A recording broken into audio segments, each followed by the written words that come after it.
Hi everybody, welcome back to the With Love series. We are super excited about this interview because we actually filmed it a week ago. And now we're back to do the intro and kind of a recap, I guess. So let me just let you know who our guest is today. We have Dena Rae. She is a Healing Touch Practitioner. During a healing session, she listens intuitively to what are blocks and issues in your body and then is guided to the areas that need it the most. Healing Touch is an energy healing technique that uses a gentle touch on and above the body to aid the body in self-healing by focusing on and clearing out and removing any energetic congestion that can form in our fields and centers over time. These treatments use a gentle touch on and above your body to balance and restore harmony in your energy field and to promote and enhance healing at the cellular level. All you have to do is simply let go and let the guidance in. She believes we all have free will, and it's only when we ask for help that it can be revealed. Oh. That's a perfect bio. So when we were filming this, I was feeling very, very sick. I can't really explain what was happening. I was going through something definitely energetic because I checked in with a doctor and everything was fine, but I was feeling so much pain in my body, and a lot of our friends in LA are healers, and they're tapping into me like, whoa, Carehart is in a lot of pain right now, like, and bringing me messages around that pain. And when she came over, I was really struggling through the interview. I think you're at the peak. Oh yeah, I was at the peak of my pain, and I ended up just breaking down, which is very unlike me. I just, again, haven't felt that kind of pain. So she actually wound up working on me, and the moment that her hands touched my back, which is where I was feeling a lot of the pain, it started to disperse, and she worked on me, and it was a very profound healing. It really helped ease my pain. I was able to sleep afterwards. I felt much better. It was a couple days till I was fully well again, but her healing was very powerful, and she had messages come through that were very much in alignment with what I was feeling and what actual doctors told me, that I had been burnt out and working too much, and also like what other spiritual energetic healers told me. So her gift is incredible, and her presence was so healing and exactly what was needed, and I'm really excited just to share her gifts with everybody and for you to meet her. So it's very similar to Reiki, but her method that she calls it is the healing touch. Yeah, for sure. And some of the symptoms that you were feeling would be similar to what people describe as ascension symptoms, or even it felt like the 5G, flu. possibly. Yeah, the full body pain, throat soreness, headache, migraine. It was intense, and I have a really high pain tolerance, and the only other time I'd experienced that kind of pain in my body was when I had the flu and I did get 103 fever. But this was just very much something intense, and we were coming off the Lionsgate portal where we did breath work, cacao ceremony, our own magical ceremonies. Yeah, and I remember Ariel was reading to me this thing on Instagram, like, prepare for a major shift, and she's like, this stuff is silly. And then 48 hours. A major shift within 48 hours. And there was a major shift. That's when my pain really started, and I now know what it was about, but it was just this like deep cathartic healing. And for those of you who have ever had any sort of like energetic ascension symptoms or just energetic feeling, you know it can be very painful, and it's always an emotion that needs to be dealt with, or stuff from your past that needs to be cleared, or even like past life stuff. Or, you know, I came to LA and I think that triggered it because I grew up here, and all my trauma that's ever happened in my life has been in LA. So being on this land, but being in a loving, supportive environment at Ariel's Healing Temple, that's what I call her apartment, was actually supportive for me to heal. But it was so painful. During. Yeah, Ariel was like, oh my God, did I kill you in a past life? Like, what's going on? And I was like, no, you didn't. Like, it was freaky though. You don't understand. We had this girl drenched in rose quartz. Oh yeah. Literally covered head to toe, all the way down. Rose quartz We tried crystals. Everything. Everything. Tuning fork. Of course, incense. Massages. 24/7 massages. Yeah. Our gua sha. Oh yeah, I like gua sha every day, but yeah. But yeah, you're gonna love this lady. She's so graceful, so knowledgeable. She's amazing. And it's just gonna be fun. Yeah. It's gonna be a good one. Hi. Hello. Welcome back to the With Love series. Greetings, Dena. Hello. Hi, Dena. We are so happy to have you. So we both got to meet you in person, and we both got to do an incredible session. And now we get to have you back to talk about all things that you do. Kay had an incredible session. I'm sure you'll touch on it. Oh, yeah. No, I had such a profound experience with Dena. So she actually came over to Ariel's house while I was in LA, and I was staying with Ariel, and I had this freak illness. Like, I cannot explain what was going on with my health. In fact, many people were baffled. I just felt like the most intense flu I'd ever had, but I wasn't running a fever. And I mean, it was energetic, obviously, looking back now. And Dena was there. And the purpose of Dena coming over was just to chat. And then she saw how much pain I was in. And I even broke down crying, because when you feel sick and you don't have answers, you're just like, what is wrong with me? Like, what do I do? Nothing is relieving this pain. And she offered to do energetic healing on me. And you call it the touch, right? The energetic touch. Healing touch, yeah. The healing touch. And, you know, I've had a lot of healers work on me, and I'm always a little bit skeptical, just because everyone's gifts are different, and sometimes they resonate and sometimes they don't. And sometimes you get an energetic healing and you feel so much, and then other times you don't feel anything and you're like, okay, nothing happened. But Dena put her hands on my back, like her hands were like this, and she just placed them on my back. And, you know, a lot of my pain was sequestered into one spot. And suddenly, like the moment her hands touched my back, like the pain started to disperse, and it left that one area, which was causing so much pain, to just feel it right in this one spot. And it helped so much. It actually like totally calmed me down, and I didn't feel pain while she was working on me, and after, as well as able to like go to sleep afterwards and take care of myself. And I mean, Ariel can tell you, like, I was beside myself for days and the pain did not let up. And so it was really profound. And Dena also, while she was working on me, had insights into what was going on, and that a lot of it was energetic upgrades, as well as just like total exhaustion, and that I was just pushing myself way too hard. And I actually did see medical doctors as well after this experience, because you know, I just wanted to double check everything was good. And they both affirmed, yes, you are burnt out, you are exhausted, and your body reacts to stress in really crazy and wild ways. But the healing Dena gave was very, I mean, it totally shifted everything. And actually, it's a big part of what gave me permission. Working with her actually helped me to give myself permission to rest. Mm-hmm. She was like, you need to rest. And even Ariel was like, girl, we're clearing the schedule. We're not doing anything. You were lying in bed. And I lied in bed for days. I literally didn't leave. I did not leave Ariel's apartment for a while. But yeah, for anyone listening that has ever experienced some freak illness, you know, looking to these healing modalities, this energetic healing, there's so much that can be found. There's so much insight into it. It's really incredible how much it shifted me. And I know that Ariel's had similar experiences too.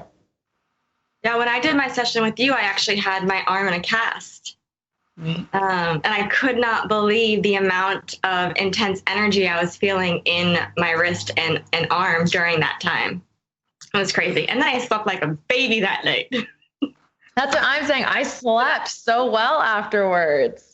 Yes, it was so good because you just felt like cleared and letting go and surrendering. My biggest lesson for me was learning to receive, because it's the feminine side, because I give and put out. But how do I ask and receive, you know?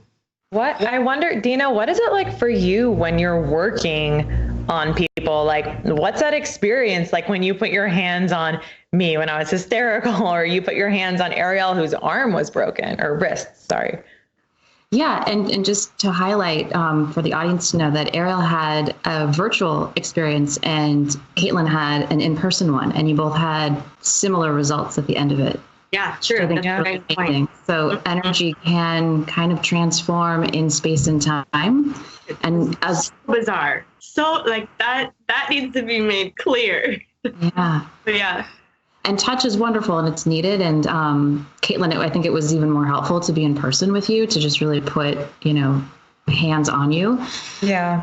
The training and the technique really is pulling in divine source and energy and then bringing that through. So I'm really just a vessel, right? So it's like the ego's out of the way. It's not me per se doing the healing. I just become a conduit to really listen, to pull, creator, divine, and plus your own higher self, and see and hear the intentions and to move through.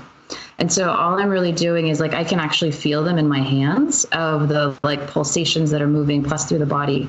And then just listening to hear, what does your body need? What messages can I bring forth to help you, so you get some of the intuition plus just moving energy away. So with Caitlin, it was just like in this ball, right, that had just kind of, come together, that needed to just expand out. And then we worked for a little while and we were talking through a lot of that as well, just to kind of push on and let you just really release stuff that you were holding for so long, which was really wonderful. And absolutely, especially for women and just in general, we have these cycles that we have to learn to understand, that it can't just be this constant go, go, go. And it's that constant mind-body connection of, yes, I want to rest, but I've got all these things to do. But really, you do need to take that time for yourself and to learn how to give that self-care and ask for help and to be receptive more.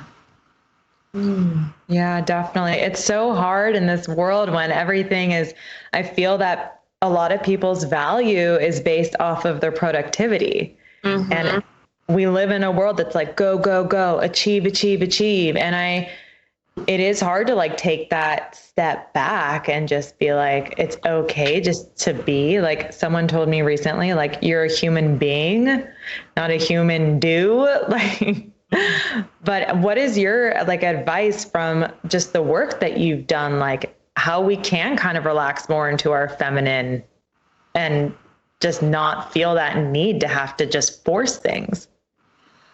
I can answer it in another question, but I just would want to say, after you rested, how much better were you performing? When you took the time for yourself, you start to really hone in on, what you need, and you're more laser focused because you've been sitting with it or you've just rested. So when you do the activity, and I've been learning this as well, when I take the time to just rest, even though my mind is like, you should be doing all these things, and that little voice comes in. When I do actually work, it's faster, it's more precise, it's more clear, I'm more focused, and I'm finding this balance so that I never really feel like I'm in this push mode, because I've come from corporate, for a really long time in consulting, so it's go, go, go, constantly working around the clock. And it was a big shift. Yeah. And I actually remember you telling us that you're like, girl, I know what burnout is. And you told me that it took you like years to get through that. So, is that how you found this, line of work and healing? And like, what was your experience with burnout and like recovery? That's a great question. So I've been studying this for a really long time, and then I got a calling to be a healer. And it still took time to understand what that means, what path it would take. I had obligations. I was starting 2 businesses. I was freelancing and working. I was working 6 days a week, 12-hour days for like 7 years, just like nonstop. Wow. And it took a few years to just be like, wow, I only have 1 or 2 things to do. Like just to feel what that feels like. And just kind of get into this place of, no, I really have this bigger purpose. I've sort of served purposes along the way with my careers, and everything has been wonderful and led to where I'm at.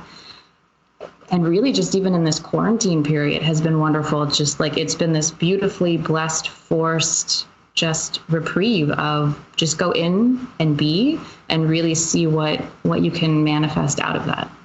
So it's this like beautiful journey that, we're all on together and coming forward. So it's been wonderful to be able to like really own that, experience that, and then help others find it for themselves. And then how did you find Healing Touch? Did you take a session? Did you have a mentor? How did you discover this path? A friend had sent me information a while back, and there was so much out there to see, but I really wanted a foundation and a process. So I ended up going to a conference, and I love the community. I love the people. And then I started taking classes.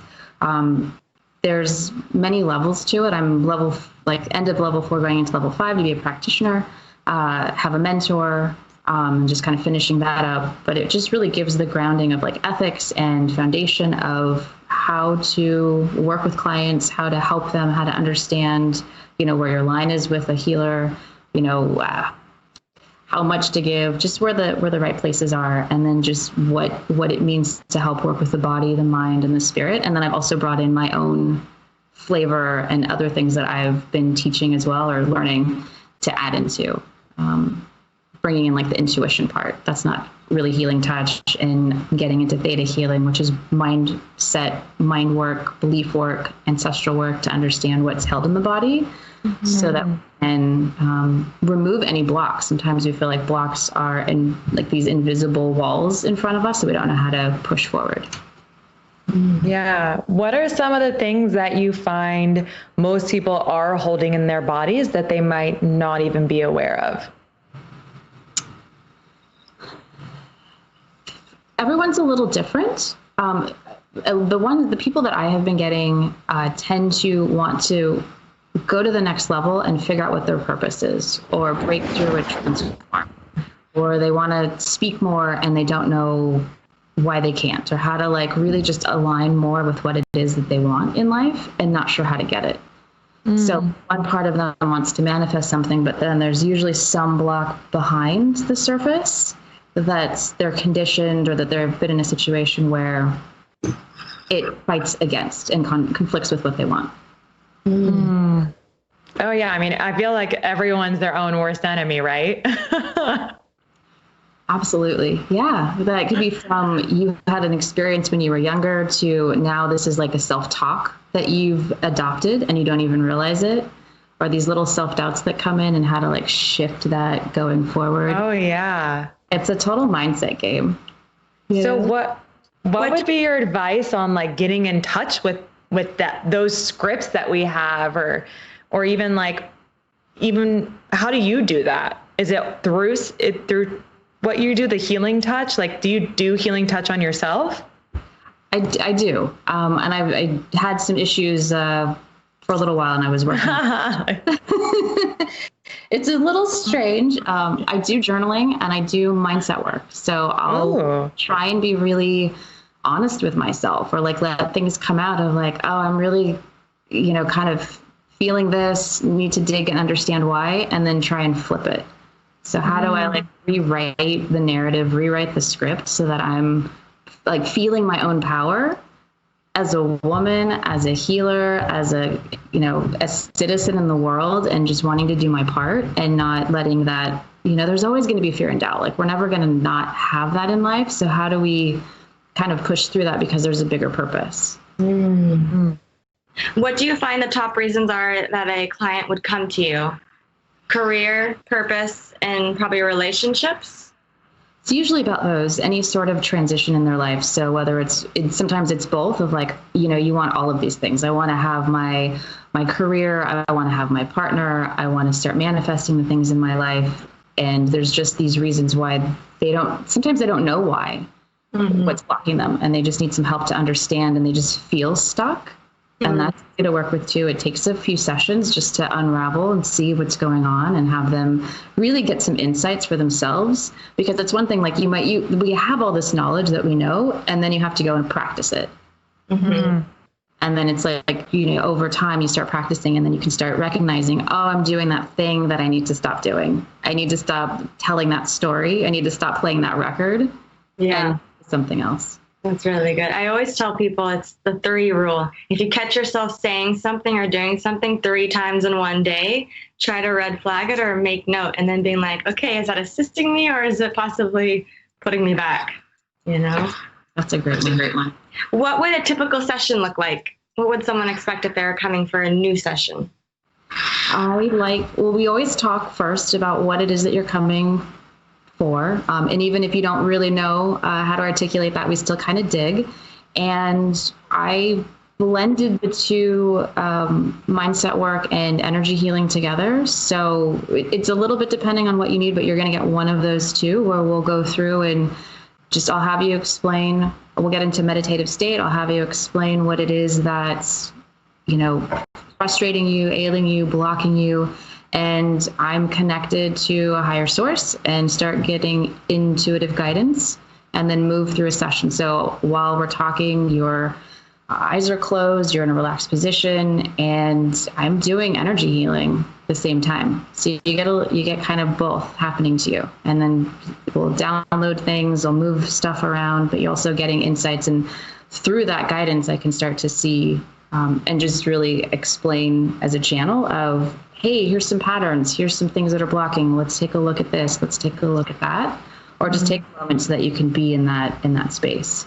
And if it were just an energy healing, again, we'd have a conversation. It would be more traditional of just doing energy work. Everyone's a little different depending on what they need. And then we'd come back and talk about it. I remember when we were in person too, we were talking about auras. And everyone has one around us. Can you touch on that topic? Just kind of saying, like, starting with what is an energetic aura? So you're an energetic being that has these energy centers within you. And then as your body radiates out, you have these energetic layers around you, right? So there's more than just one, but overall, we just kind of call it an auric layer or an auric field. And there are just different layers to that. And sometimes fields are broken or they have holes in them, so we can attract and bring in energy that's like radical frequencies in the air, kind of things that kind of attack us. Usually an attack in like a mental way, or just like sometimes you can kind of feel the vibe in the room or kind of feel a shift. And sometimes it almost feels like it's like all of a sudden you're fine and then you don't feel good all of a sudden because you're picking up other things. So modalities like meditation and yoga and healings and just doing your own sort of work to help you understand, this is me, this is how I feel, will help you. So when you go into situations, especially with people around you, to know, oh, this is someone else's. Or when you're in a situation, you can start to see the difference between the 2. This is someone else being upset and angry and they're pushing it towards me, but I don't have to let it all the way in. And so there's like your auric field can kind of warp and shift and change. And it happens. We're energy beings and we shift and change all the time. So it's just being mindful about your state of being. And it's a daily practice. So it's like, it's not like, oh, I get this once and then I'm done. I have to constantly keep working on my state of being. I think that's one of the beautiful things about this great pause too, is giving us all that chance, because we are in smaller groups or things aren't open. It's kind of forcing us to help work on strengthening our own individual auras, which is, I've found this has been incredible in that aspect for the past 6 months. Yeah. Less driving time, so I get more time to do like a 20-minute meditation, just kind of put out that white light protection, create my bubble, patch the holes, What I think is interesting is, like, in regards to this time, is just realizing like that control is kind of an illusion, that we think that we're in control, which gives us this sense of safety, when really like the thing that we're the only thing really that we're in control of is our mindset, right? And how we're choosing to show up to situations, which is why I think that this work is so important that you're doing, because you're really just holding up a mirror to someone and being like, this is how you think. This is the energy that you hold. Here are the holes. Here's what's going on. Here are your patterns. At least that's for sure how I was feeling during that. And actually, to your point about auras as well, I know a lot of people see colors in auras. Do you see colors as well? Or are you talking more about just the energetic field and just what that really is? There are colors to auras. I can kind of see them, but I don't rely on that. I really feel them. Yeah. For me as a healer. Yeah. That seems to be your main message of communication. Do you also see visuals at times? Like some describe seeing like a screen come across or hearing messages, but it sounds like your main touch is through feeling. I see a lot. I'm a creative, my somewhat past life, so that's really easy for me. And there's a knowing. And sometimes I hear, and I've started to pick up that depending on what your higher self, how they communicate to you, will kind of come in the same way. Yeah. So that's been really interesting. So I get a little bit of all 3, 4, just kind of whatever wants to come through. I just channel for your own good. And do you believe that anyone can do what you're doing? Yes, Wow. I do. I think we all have the power. It's just practice. Some could probably have more gifts than others, but I do think that we have the capacity to really shift our own bodies. Your body is like a natural healing system. It's going to do what it needs to do anyway. So if your intention is to help, open that channel and clear that, you just like exponentially increase the power and the potential you have. What do you feel would be this first step for someone who wanted to start in this direction? I think you said journaling, which is incredible. Journaling and just really acknowledging you and understanding, the stuff, kind of maybe some of the shadow work or the icky things. And I say that lightly, of just really knowing who you are, why you do the things that you do, and just accept everything that you have. Don't judge the good or the bad, just accept. And I think you can start to understand, well, I really kind of do this thing. Then you can start to go deeper into like, well, why do I do that? Do I want to keep doing that? Do I want to change that? And then you can start to be powerful in how you want to shift your own mindset and how does that feel in your body. So it's really that mind, body, spirit connection. I feel like we kind of allude to spirit, but it's really those 3 together. And is that how you kind of came to a more spiritual path and had more of like a spiritual awakening? Did you kind of just one day you were like, I'm sick of this? I mean, I feel like people either find spirituality because they're going through a massive breakdown, everything is horrible or feels horrible, right? Or it's like, oh my God, wait, I have everything I've ever wanted and I'm not happy. There has to be more. So which one was it for you? I come from a long religious background. So I was raised Catholic. I converted to Judaism. So the idea of like spirituality, although taught in a religious context, was always there. Like I was able to pull that out. And then there was a certain point of I'm just so interested in how people think, how people work, how I work, that I just kept going towards it and have always luckily been free to do what I want. But there was still conditioning. There's societal conditioning of like, you have to do X, Y, and Z. And now I'm kind of really like pushing that. And I feel like we've just got this really great time to be whoever we want to be and really stand out in that. So it's just been this like, I'm like a kid in a candy store, like, what's that like? What's that like? Or what's that about? So I just love like learning and just seeing, because I've been probably studying this type of spirituality for the past 10 years. And I guess really like with all of that work that I was doing, this was my reprieve. This was like my moment of like, if I were to take one day off, I'm going to study spirituality because it was like, it filled my cup up of just how to like think differently in different ways. So it kind of led me down this path. It was a difficult path. I wouldn't recommend it, but you do the path that you do. Luckily I didn't have any major illness or anything that happened for the most part. Sounds very gentle. I mean, there's definitely some rocky periods in my life when I was younger, in my 20s, and trying to figure it out and just hit like some rock bottoms. Oh yeah. But I didn't have like a fatal illness or something that like I had to like pick myself up from. But I could have gone down. Almost harder. Yeah, because you don't have this, like, I don't have this huge background that I'm running away from or this bad trauma that happened. You're just kind of like, but there's more to this than what I'm realizing. And I know for me, I want to be the happiest, healthiest version of me. And that's why I love all of these healing modalities, because I'm like, teach me, show me, what am I not seeing? How can I improve? How can I get X, Y, Z and become happier in my lifestyle, you know?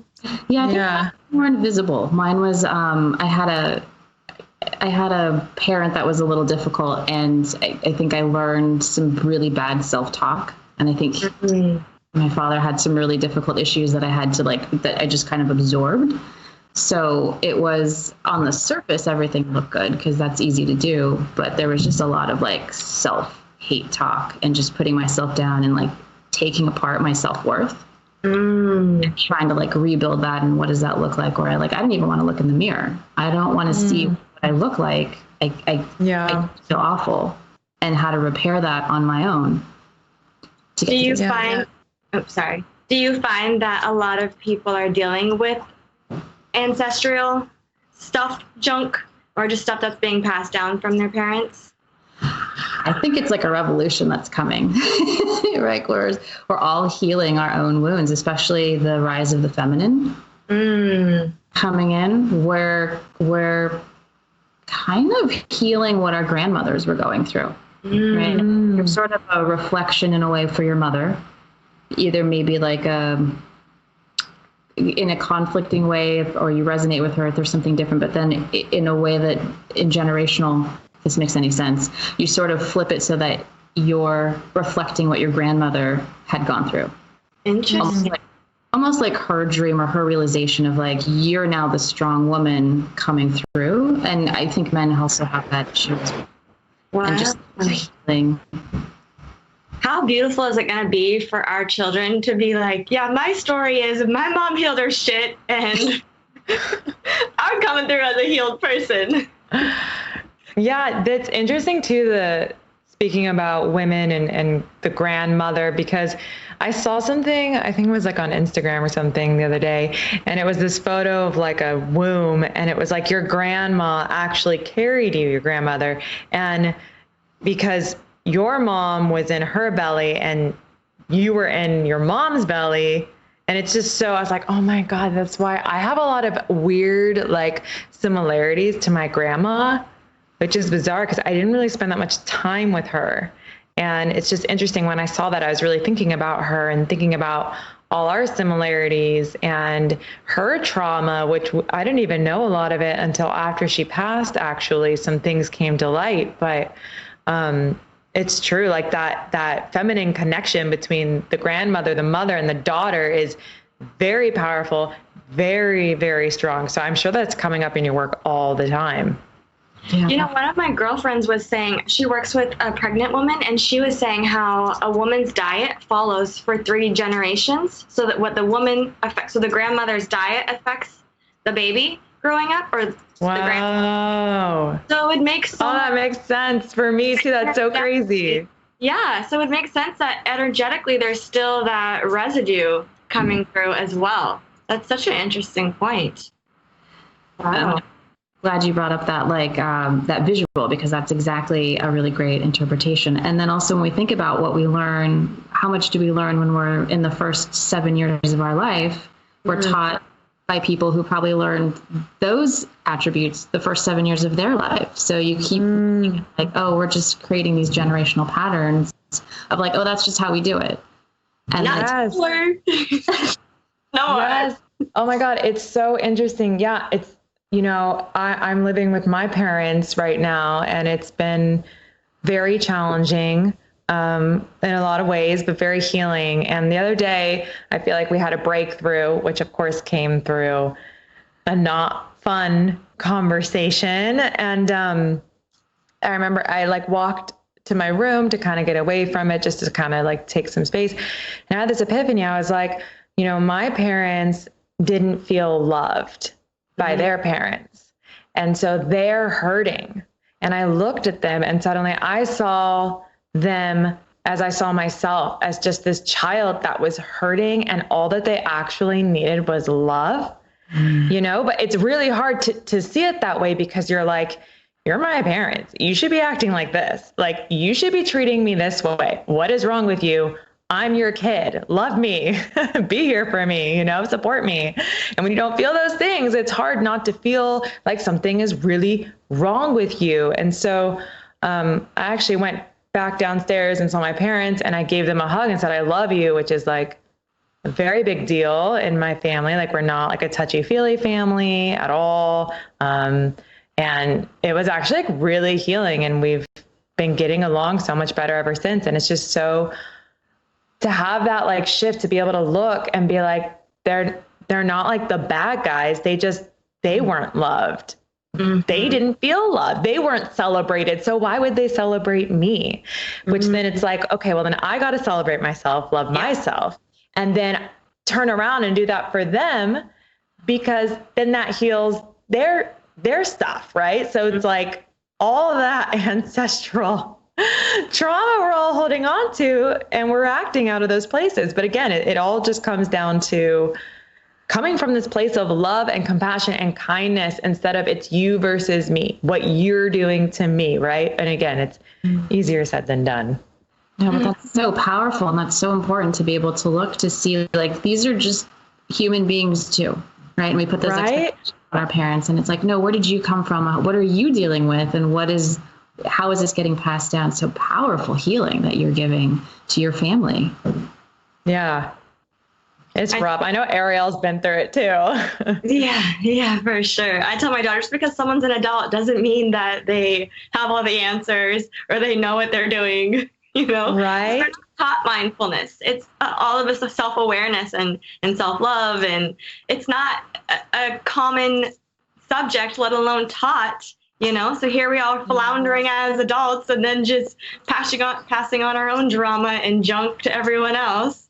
But hopefully we are having these conversations now, and we are breaking these curses and changing things up. Yeah. It's the emotional intelligence that's coming through. That's this next step of like, okay, we can be awake and we can see things. Now, what do we do with it? Like, how do we really understand the empathy for the other person and apply that so we can have better relationships? It's that awareness. Yeah, exactly. Like, I don't need to change you. I can see what's happening. Can I present a new way of thinking, but I don't need to fix you. So it's seeing awareness, but not attached to the outcome. Yeah. And also realizing like that separation is an illusion. It's like, I'm always trying to think like, if I'm feeling so put off by this person, so hurt by this person, then like, what is it about me that this is bringing up, right? Because it's like, we're all just reflections of each other. That's what I'm still trying to understand and grasp. Oh, I had an encounter and I'm like, we're the same. We're attached. I know. It's so hard. It's so hard. I mean, I'm living in the forest out here. I don't see a lot of people. So I've become kind of a hippie. I'm just like, oh, I'm all love. But I'm sure if I was back in LA, I'd be pretty tested for sure. For sure. Yeah, it's a really interesting idea to understand and play with, of like, oh, we're all the same. We really are all connected, and everyone's just at different levels. And how do we raise that up? And then you take it a step further of like, if I can accept everyone, then everyone's reality is truth. Yeah. And it's just perspective at this point. Like everyone's got skin in the game. Like, we're all trying to figure out how to do this together, and then trying to find the ultimate truth, which is like, we're all one.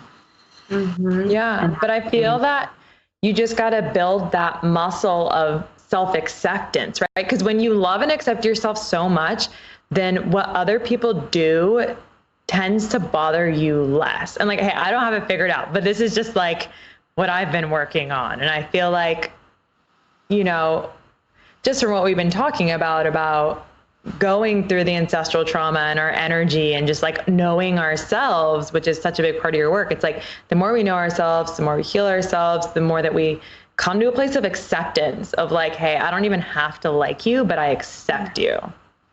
Right. Yes. Right.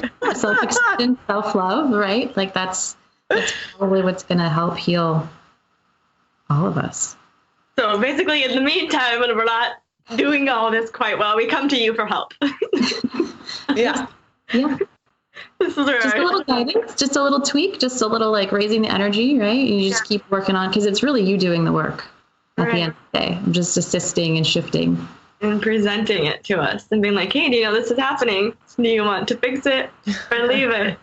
A gentle way, and you can take it or leave it, but at least to give you some insight. I will say Dena is very gentle.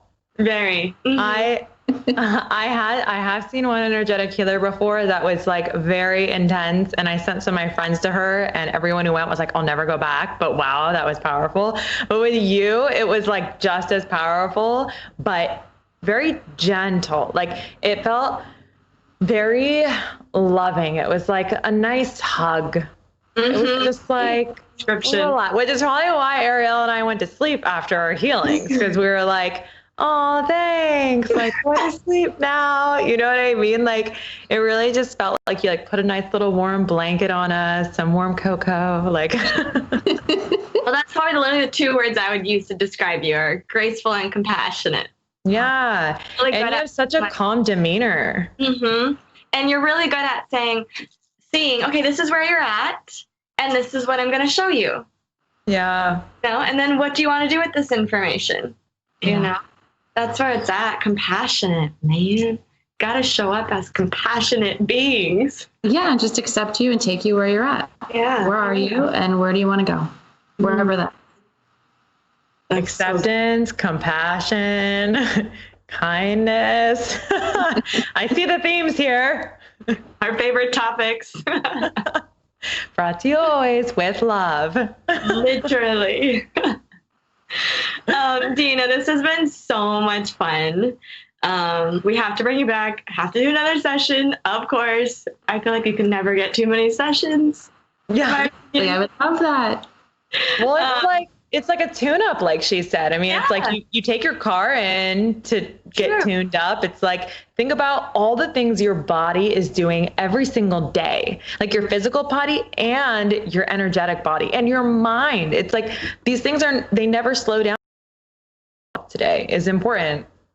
Thanks for saying that. Because, right, like you work out, you eat right, like you might journal, you put on deodorant. You do all these other things, but we don't.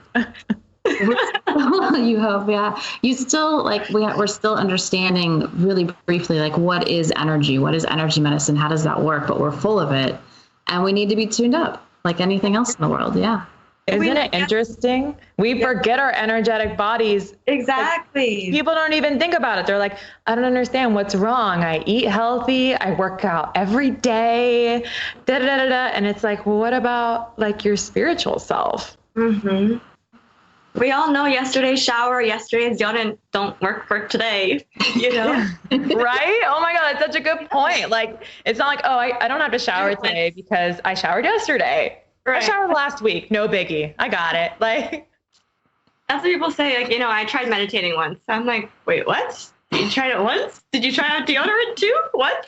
Like, it's a daily. It's a constant, Right? The benefits come from daily, because it's even like brushing your teeth. Like, imagine if I was like, I don't get it. I brush my teeth once a month, and like, I have cavities. Just wash those brains. Wait, what'd you say? I said I brush my teeth every day, just for the record. Multiple times. It's true, actually. Yeah. Dena, we always end with asking, do you have a favorite quote or a motto or a saying that you live your life by? I do. Knowing yourself is the start of your knowledge. I think it's by Aristotle. Ooh, that is a really good one. Yeah. I like that. It's like taking the time to sit and ask ourselves and journaling and being honest, like you said at the beginning. Yeah. Just accepting yourself, and loving, celebrating yourself, loving yourself. It's okay where you're at. Just take it for your, a really great trainer had said that to me. You just accept people where they're at, and then you move with them. You accept yourself, go forward, and you just keep working on it every day. It's a daily practice. It's a daily activity. Hopefully the one that you enjoy. Right. Yeah. We came here to play. We came here to play on Earth and to experience this earthly experience, which involves food and laughter and dancing and art, you know, and everything else. And I think we forget at times. Play, enjoy, Joy. be where you're at. Yeah, it's beautiful. Well, this has been so much fun. As always, we love speaking to you and are so grateful for your time. Thank you for coming. Thank you for the healing. Anytime. Thank you. Yes. We're going to keep introducing you and spreading your healing modality with the entire world because everyone needs to know you. Thank you so much. Of course. Thank you for your time.